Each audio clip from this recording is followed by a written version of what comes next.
Hi, this is David Coe with Freedom Growth, where we help our clients invest in real estate passively using their IRAs and 401ks. In a minute, I'm going to introduce you to a friend of mine, Christina Suter, with Ground Level Consulting. Christina is a real estate investment advisor, mentor, and coach, and she helps her clients build, manage, and optimize all kinds of real estate portfolios.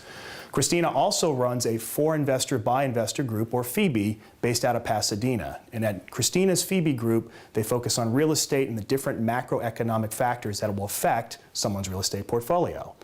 Welcome, Christina. Thank you, David. It's good to be here. Glad to have you here. So why don't you start off by telling us a little bit about your experience as an investor? Wonderful question. Let me tell you, I started at 17. 17? 17. Wow. I've been investing for over 20 years.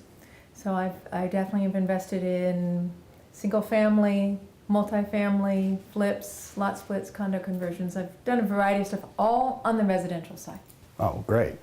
Well, as someone who has built a successful real estate portfolio, what are some of the elements for both your portfolio and your clients? What elements make up a successful real estate portfolio? It's a great question. I find that really the things that I go for in an efficient portfolio is I want some solid cash flow, I want some kind of sense of appreciation, and I want diversification. I want to have it diversified between active investments, passive investments, as well as maybe across territories. I've invested all the way from Hawaii to Washington, D.C. So those are basic things. But then there's one other element that I'm well aware of, having done this for so many years and from working with all the clients I've worked with, the personality. The personality of the client and of myself really dictates whether or not that's going to be a good investment for me. Am I going to enjoy my portfolio? Am I going to be able to run it efficiently? What's my talents and what's my personality? Otherwise, I don't sleep well at night. Very good advice. You mentioned kind of a range of both active and passive investors, but most of the people watching this video will be passive investors. I know when you're passive, it doesn't mean you can keep your hands completely off. What are some of the skills you have to manage your property managers? All right. Well, first let's talk about that if you're going to do a passive investment, a big piece of a passive investment is who's your operator. I'm going to steal this from my friend David.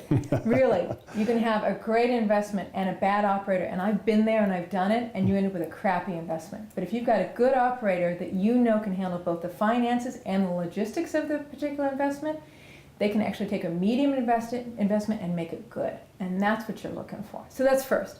Then there's just if you're going to be an active investor, if you're going to have a portfolio where you're actually going to have apartment buildings or office buildings, real straightforward, here's my suggestion. Every Monday you send out an email to your manager. Have on it a list of current projects and projects that are finishing. Every Wednesday expect some kind of response. Thursday morning, email them back. That way you have a real set response. They're used to you being actively involved in the building without you ever actually having to show up every week. Then about once a month you look at your statements, and once every 6 months you evaluate the overall return on your portfolio. You do that, you actually be able to manage a relatively diversified and large portfolio in 2 to 3 hours a week. So setting up defined systems and following that pattern every single week. Very good. In and out, yep. Very good. Well, for newbies that are just getting started, I know there's a lot of obvious things they look at, but there's probably some not so obvious things that they should be considering before they start investing and building a portfolio. What are some of the not obvious things they should be looking out for? Well, the first thing that I always suggest, which I did spend some time doing but only a couple years into my investing, education, education, education, education. Real estate, it's usually location, location, location, but as a newbie, it's education. You really want to understand what are you investing in, what's the return on that investment, and what does a good operator even look like? So education to me is first. Then, you got some other things down from there. So let's just start with that one. Very good, very good. All right, one last question for you. Okay. I know you've never made any mistakes. I know I certainly have made no mistakes in real estate investing, but what are some of the most common mistakes that you've seen from people, both experienced and inexperienced investors that are investing in real estate? All right, I love that question. Thank you for that. You're welcome. One of the common things that I see is people take all their cash and they put it in 1 or 2 or 3 investments and they have no cash reserves.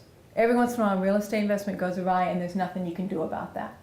The second thing that I see people do is, and I've learned this through the School of Hard Knocks, never have more than 1/3 of your net worth in any one investment. You don't really want an investment going straight on you that you have 50% of your money in. Trust me, I've been there. You don't want. So always 1/3. Also, if you're going to do passive investments, consider having 1/10 or even less in any one passive investment. So there's that. Now, there's one more, which is the one that I find is really important and where I spend a lot of time with my clients on. Is your real estate running you, or are you running your real estate? We put all this money in as investors. We actively look to have our portfolio support our life and our lifestyle and our mortgage and our rent and whatever. But if it's running us, then we're not getting the retirement or semi-retirement we were hoping for.